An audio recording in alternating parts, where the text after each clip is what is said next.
Pourvu que cela ne soit pas de l'indignation de façade pour anesthésier l'émotion de tout un peuple face à ce geste rétrograde. Qu'il nous soit alors permis ici de rendre hommage au sang-froid de la jeune victime qui, toute colère et humiliation ravalée, s'est gardée de répondre au coup de pied de l'âne par un coup de pied. J'en connais qui auraient mangé tout cru ce policier et le problème aurait été autre. S'il avait rendu la gifle, le jeune homme en serait aujourd'hui à ses frais pour agression sur agent dépositaire de l'autorité. À qui ne l'a-t-on pas fait celle-là?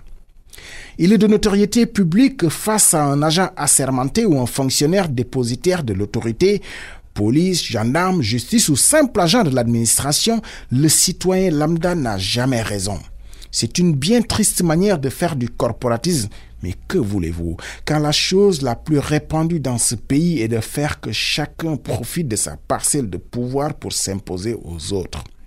Si ce n'est la gifle administrée à un usager de la route, c'est la raquette organisée presque légalement par les hommes en tenue contre les chauffeurs et qui n'épargne même plus ces braves Jakartamen qui sont depuis peu devenus les têtes de turc des agents de la circulation.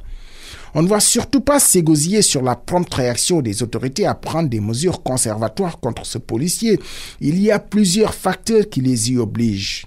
Il faut surtout se réjouir de la parfaite bonne utilisation des réseaux sociaux et du relais pris par les médias traditionnels.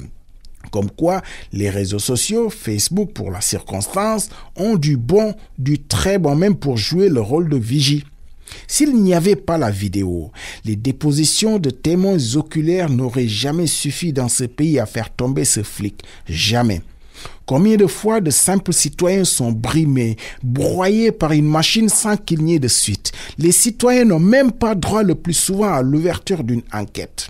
Cet acte inqualifiable de ce policier, acte isolé, certes on peut le concéder, mais il n'est finalement que la résultante de la violence d'État des institutions sur le citoyen.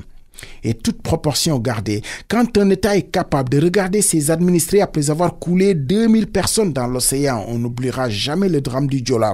Pour dire, circuler, il n'y a rien à voir. Pas de coupable, pas de responsable, pas même de semblant de procès. On a dès lors légitimé toutes les violences. Des politiques qui insultent publiquement des citoyens, d'autres qui dégainent publiquement des armes pour intimider de simples citoyens, sans que ces cow-boys de nouveau genre n'aient de compte à rendre. Ça aussi, c'est de la violence. Le ministre de l'Intérieur est dans son rôle. Tant mieux qu'il l'ait compris et qu'il agisse en circonstance. Mais nous ne croyons pas du tout à la fin de l'impunité. Le mal est beaucoup plus profond.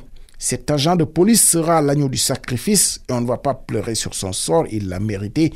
Mais dans un pays, tous les remparts peuvent s'effondrer, mais l'institution pour rendre justice aux citoyens lambda doit tenir. Et malheureusement, la punition de la justice reste très très sélective.